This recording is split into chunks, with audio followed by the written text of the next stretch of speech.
Hey guys, welcome back to new video from వెంకీషూట్స్.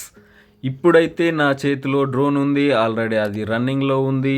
మీకోసం ఈ drone ఇప్పుడు ఫ్లై చేయాలనుకుంటున్నాను. ఇక్కడ ఒక వాగు దగ్గరికి రావడం జరిగింది. ఇది మా భాషలో ఇది గంగ అంటాము. ఇది గోదావరి నది నుండి వచ్చిన ఒక వాగు. సో చాలామంది భక్తులు ఇక్కడికి వచ్చి స్నానాలు చేసి వాళ్ళు పూజలు చేయడం జరుగుతుంది.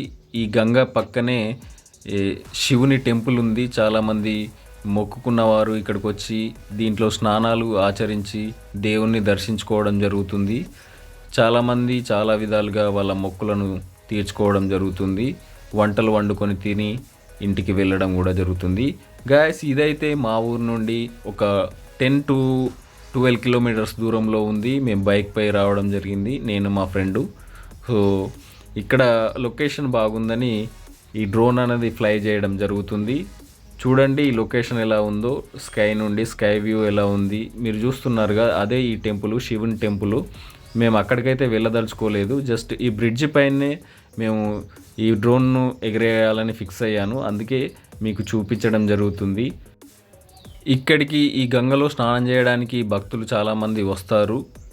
వచ్చి ఇక్కడ స్నానాలు ఆచరించి ఏవైనా పుణ్యక్షేత్రాలకు వెళ్ళాలనుకుంటే మొదటిగా ఇక్కడికి వచ్చి స్నానం చేసిన తర్వాతనే మిగతా కార్యక్రమాలు కానీ, మిగతా పండగలు కానీ, మిగతా పుణ్యక్షేత్రాలు దర్శించడం కానీ ఆనవాయితీగా రావడం జరుగుతుంది. చాలామంది భక్తులు ఇక్కడికి వచ్చి దర్శించుకొని ఇక్కడున్న దేవాలయంలో పూజలు చేసి మిగతా వేములవాడ, కొండగట్టు, తిరుపతి, శ్రీశైలం, విజయవాడ ఎటు వెళ్ళాలనుకున్నా కూడా ముందుగా చాలామంది ఇక్కడ స్నానాలు ఆచరించి వాళ్ళ మొదటి గంగా స్నానం అనేది జరిపిన తర్వాత మిగతా పుణ్యక్షేత్రాలకు వెళ్ళడం జరుగుతుంది.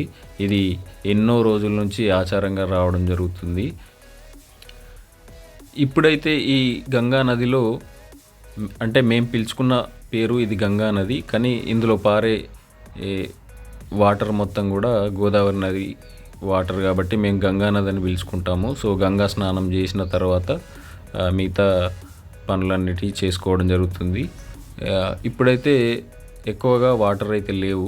వర్షాకాలంలో చాలా ఎక్కువ వాటర్ రావడం జరుగుతుంది. ఈ బ్రిడ్జ్కు ఆనుకునే విధంగా వాటర్ అనేది రావడం జరుగుతుంది. సో అప్పుడైతే చాలా అంటే చాలా ఎక్కువ వాటర్ ఉంటాయి కాబట్టి మనం చాలామంది ఇక్కడ విజిట్ చేసి చూడడానికి ఎక్కువగా ఆసక్తి చూపించడం జరుగుతుంది. గోదావరి పుష్కరాలకు కూడా ఇక్కడ స్నానాలు ఆచరించడం ప్రత్యేకత.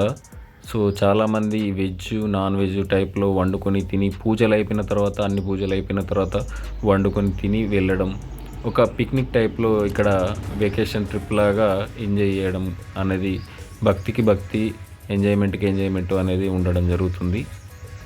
గాయస్, నా వీడియోస్ కనుక మీకు నచ్చినట్టయితే తప్పకుండా లైక్ చేసుకోండి. సబ్స్క్రైబ్ ఇంకా చేయని వాళ్ళు ఉంటే సబ్స్క్రైబ్ చేసుకోండి. మీకోసం మరిన్ని వీడియోలు నేను తీసుకురావడం జరుగుతుంది. మంచి మంచి లొకేషన్లో నా డ్రోన్ షూట్ అనేది జరుగుతుంది. అందుకోసం ఈ డ్రోన్ తీసుకున్నా. తప్పకుండా నాకు సపోర్ట్ చేసి ఎంకరేజ్ చేయండి. Thank you.